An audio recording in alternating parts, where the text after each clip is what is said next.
नमस्कार मेरे सनातनी परिवार, हम हिंदुस्तानी चैनल पर आप सभी का बहुत बहुत स्वागत है। मित्रों, अभी हम बात कर रहे हैं वो है कि हमारे शास्त्रों में वर्णित कितने युग है और युग की क्या क्या विशेषता है। इन चारों युगों में भगवान विष्णु जी ने कौन कौन से अवतार लिए और अभी हम जो जी रहे हैं वो कलिकाल है और इसमें इसकी क्या है विशेषता और आगे जाकर इसकी क्या क्या और भी होने वाला है। कलयुग का जो असर है वो सब हम जानेंगे। तो इसके लिए मित्रों, अगर अभी तक आपने हम हिंदुस्तानी चैनल को सब्सक्राइब नहीं किया है तो कर लीजिए और बेल आइकन को भी प्रेस कर लीजिए ताकि आपको नोटिफिकेशन समय समय पर मिलती रहे। तो हिंदू मान्यताओं में 4 युगों की बात कही गई है। इसके अनुसार 4 युग होते हैं और अभी कलयुग चल रहा है। इससे पहले सतयुग, त्रेता और द्वापर युग खत्म हो चुके हैं। ऐसी मान्यता है कि कलयुग की अवधि खत्म होने के बाद धरती पर सब कुछ खत्म हो जाएगा और एक बार फिर से नए जीवन की पृष्ठभूमि तैयार होगी। इन सभी युगों को लेकर कई मान्यताएं भी हैं। तो हम जानते हैं त्रेता युग में भगवान विष्णु ने राम के रूप में अवतार लिया। इसी तरह द्वापर में कृष्ण अवतार का जिक्र होता है। कलयुग के अंत में भगवान विष्णु के कल्कि अवतार भी होगा, ये भी हमको पता है। ऐसा कहा जाता है कि कलयुग के अंत में कल्कि अवतार में भगवान विष्णु जन्म लेंगे और एक बार फिर धर्म की स्थापना करेंगे। हालांकि क्या आप जानते हैं कि इन तीनों युगों से पहले सतयुग को लेकर किस तरह की मान्यता है? सतयुग की कौन सी कहानी है? तो आइए जानते हैं कि सतयुग का जो वर्ष था उसका वो थी अवधि 17 लाख और सतयुग का वो युग कहा जाता है जब धरती पर पाप की मात्रा बेहद कम थी। सतयुग यानी ये सत्य, तप, यज्ञ और दान का युग था। इस मान्यता है कि इस युग की शुरुआत अक्षय तृतीया पर्व से हुई थी। इस युग में लोगों की उम्र काफी लंबी होती थी और वे ज्ञान, ध्यान और तप से परिपूर्ण थे। इस युग की मुद्रा रत्नमय और युग में पात्र स्वर्ण के थे। सतयुग में भगवान विष्णु के जो अवतार हुए हैं उनमें है मत्स्य अवतार, कूर्म अवतार, वराह अवतार, नरसिंह अवतार।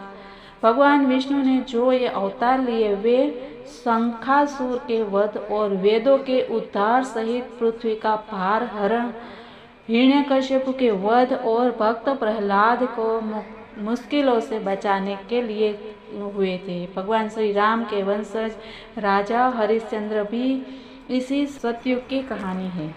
सनातन धर्म में समय को 4 युगों में बांटा गया है, जिसके अनुसार सतयुग में जहां हर और धर्म की बोलबाला थी, इस समय पाप का भाग 0 जबकि पुण्य का भाग 20 था। इस काल में तीर्थ था वो पुष्कर था, जबकि चारों वर्ण के लोग अपने धर्म में लीन रहते थे। वहीं इसके बाद आए त्रेता युग में जहां हर और धर्म के बीच कुछ हद तक पाप भी उभरा। इस समय पाप का भाग 5 जबकि पुण्य का भाग 15 था। इस काल में तीर्थ नैमिषारण्य था, जबकि चारों वर्ण के लोग सारे अपने अपने कार्य में रत थे। इसके पश्चात तीसरा यानी द्वापर युग में पाप में फिर वृद्धि हुई। इस समय पाप का भाग 10 जबकि पुण्य का भाग 10 था। इस काल में तीर्थ कुरुक्षेत्र था, जबकि चारों वर्ण व्यवस्था दूषित हो गई थी। इसके बाद आखिरी युग कलयुग की शुरुआत हुई जो वर्तमान में चल रहा है। इस समय का तीर्थ गंगा है और माना जाता है कि इस काल में पाप का भाग 15 जबकि पुण्य का भाग 5 होगा। इस समय चारों वर्ण अपने कर्म से रहित होंगे।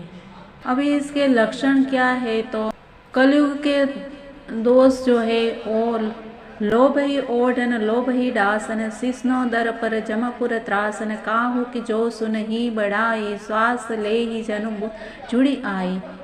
लोभ ही उनका ओढ़ना और लोभ ही बिछोना होता है, अर्थात लोभ ही से वे सदा घिरे रहते हैं। वे पशुओं के समान आहार और मिथुन के ही परायण होते हैं। इन्हें यमपुर का भय नहीं लगता। यदि किसी की बड़ाई सुन पाते हैं तो वे ऐसे दुख भरी सांस लेते हैं। जब किसी की विपत्ति देखते हैं तब ऐसे सुखी होते हैं मानो जगत भर के राजा हो गए हो।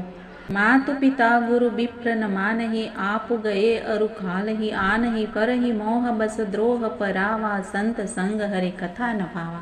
वे माता पिता गुरु और ब्राह्मण किसी को नहीं मानते। आप तो नष्ट हुए ही रहते हैं, दूसरों को भी नष्ट करते हैं, मोहवश दूसरों से द्रोह करते हैं। उन्हें न संतों का संग अच्छा लगता है और न भगवान की कथा अच्छी लगती है।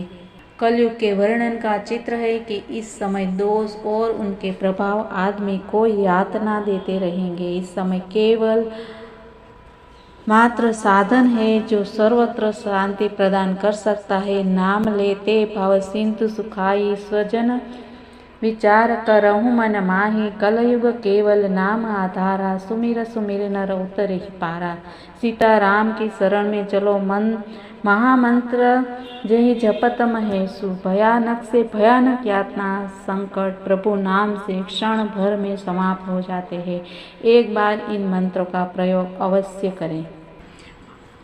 भक्त नाम जप करते हैं तो उनके बड़े बड़े भारी बुरे संकट मिट जाते हैं और वे सुखी हो जाते हैं। जगत में 4 प्रकार के अर्थार्थी धनादि की चाह से भजने वाले, आर्त संकट की निवृत्ति के लिए भजने वाले, जिज्ञासु भगवान को जानने की इच्छा से भजने वाले और ज्ञानी भगवान को तत्व से जानकर स्वाभाविक ही प्रेम से भजने वाले राम भक्त है। और चारों ही पुण्यात्मा पाप रहित और उदार है। इनमें ज्ञानी भक्त प्रभु को विशेष रूप से प्रिय है। यूँ तो चारों युगों में और चारों ही वेदों में नाम का प्रभाव है, परंतु कलयुग में विशेष रूप से इसमें तो दूसरा कोई उपाय ही नहीं है। ये यज्ञ दान योग तप और हर कार्य से प्रभु का मिलना असंभव है। केवल उनका नाम जप ही कलिकाल से मुक्ति प्रदान करने वाला है। इसीलिए कहते हैं कि कलियुग केवल नाम आधारा, सुमिर सुमिर नर उतरे ही पारा। सन्यासी बहुत धन लगाकर घर सजाते हैं, उनमें वैराग्य नहीं रहा, उसे विषयों ने हर लिया। तपस्वी धनवान हो गए और गृहस्थी दरिद्र। हे तात, कलियुग की लीला कुछ कही नहीं जाती। कुलवती और सती स्त्री को पुरुष घर से निकाल देते हैं और अच्छी चाल को छोड़कर घर में दासी को ला रखते हैं। पुत्र अपने माता पिता को तभी तक मानते हैं जब तक स्त्री का मुंह नहीं दिखाई पड़ता है।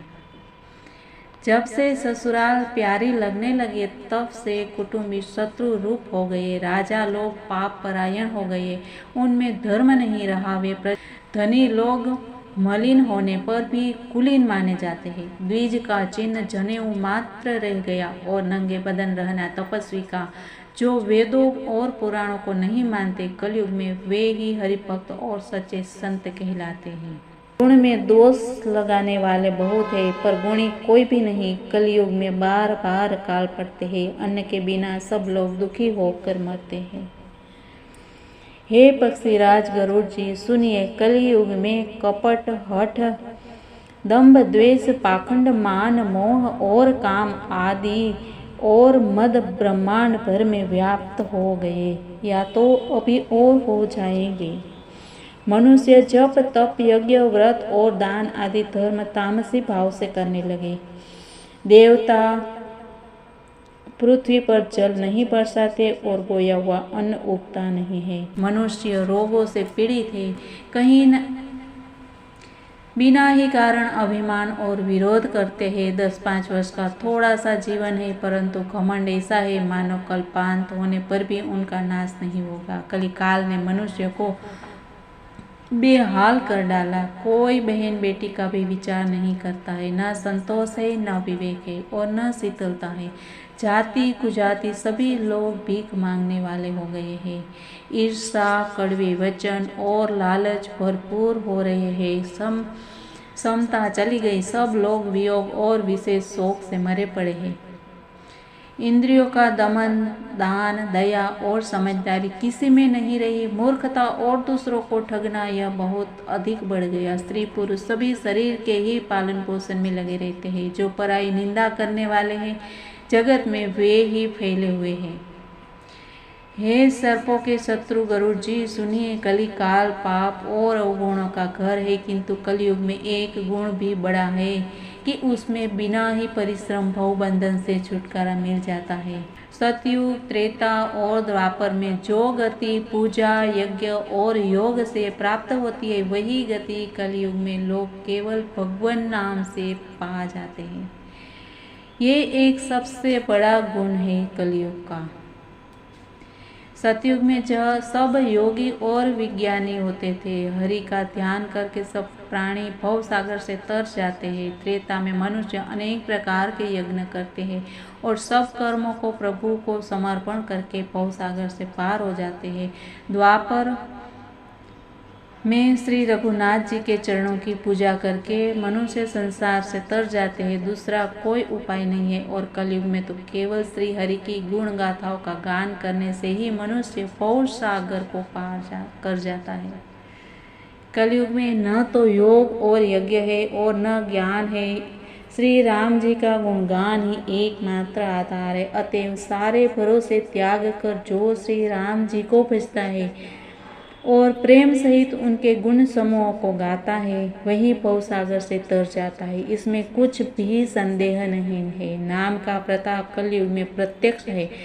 यदि मनुष्य विश्राम करे तो कलयुग के समान दूसरा युग नहीं है, क्योंकि इस युग में श्री राम जी के निर्मल गुण समूहों को गा गा कर मनुष्य बिना ही परिश्रम संसार से तर जाता है।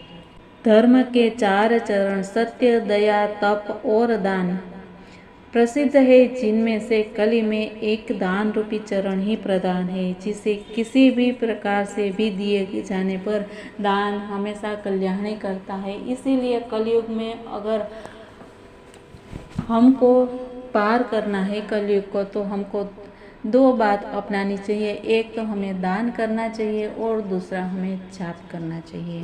तो इसी के साथ ही मित्रों मिलते हैं कल कुछ नई बातों के साथ। तब तक के लिए जय हिंद, वंदे मातरम, भारत माता की जय।